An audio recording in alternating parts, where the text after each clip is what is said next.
If you are in an emotionally abusive relationship, you know what it feels like to question your reality, to question your own self-empowerment and who you really are. You know what it's like to constantly be wondering if you're more patient and kinder, if the other person will change, and so many other things. Today is the third part of a 3-part series on emotionally abusive relationships.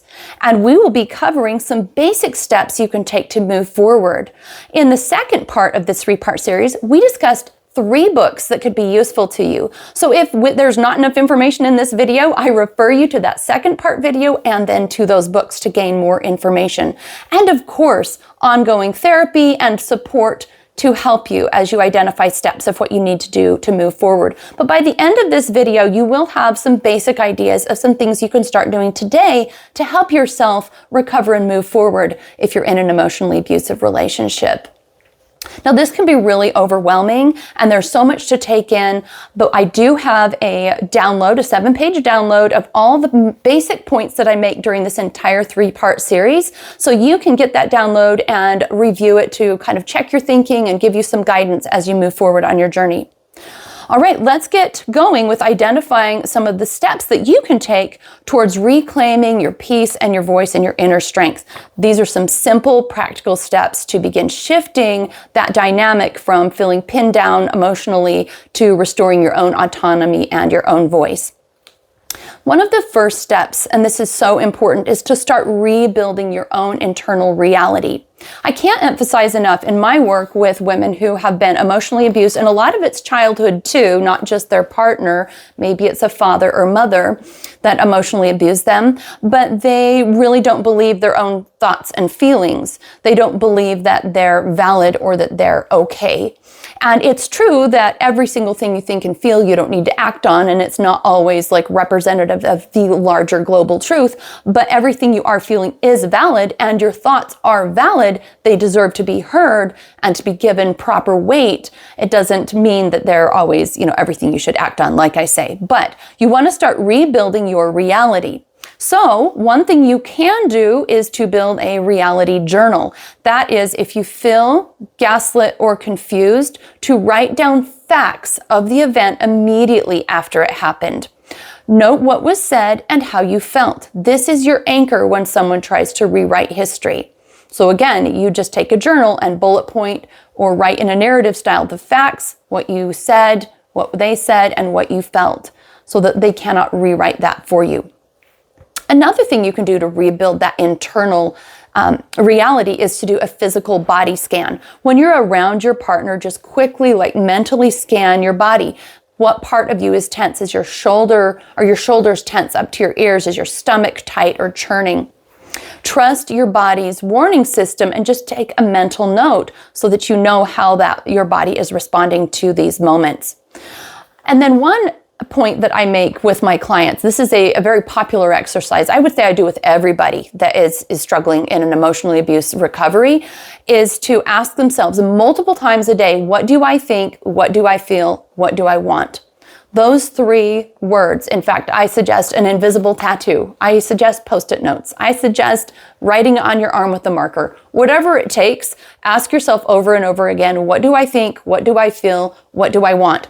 And why is that? Because when we've been in an emotionally abusive relationship, we tune out to what our intentionality is and we just turn reflexive. Like, oh no, what do they want me to do? Oh no, what am I expected to say? Oh no, what am I expected to feel? I only want what they want. You start getting kind of programmed that way and you want to start reversing that so that you get in touch with yourself. All right, a second suggestion is implement low conflict boundaries around communication.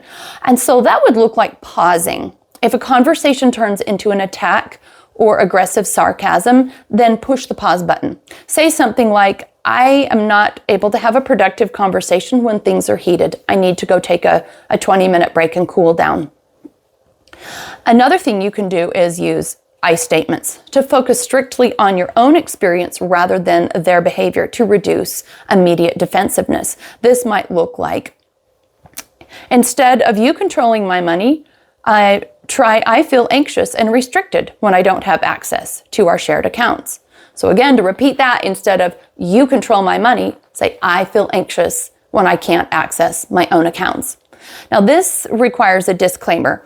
Even if even a calm I statement is met with rage, then it's a clear sign that you are in a dangerous situation.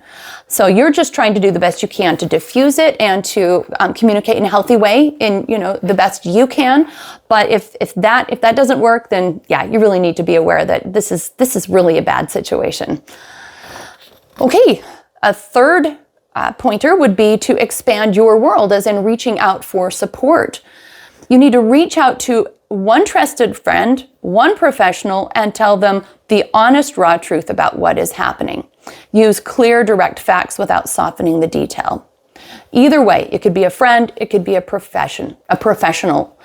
And if you don't have friends that you feel like you can trust in, then for sure reach out for a professional. If you have a friend that you feel like they're going to be healthy and they're going to support you, they're not going to tell everybody what you're saying, or that they, are healthy enough to give you some support, then reach out to them.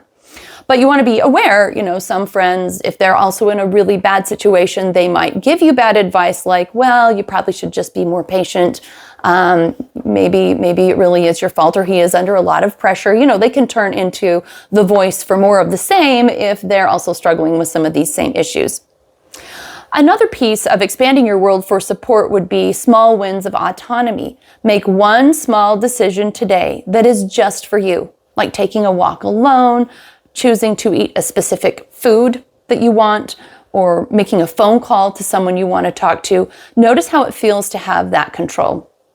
And so instead of making every single decision that you make about this person, pleasing them or walking on eggshells for them, make some decisions, at least one every day, where you're like, this was just for me. This is because I want to, because it feels good, because it feels right.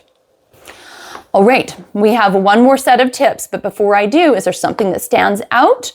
Does it really seem like the best place for you to start doing something for yourself every day? Does it seem like the place for you to start to be a little more clear with taking a break so you don't feed into it?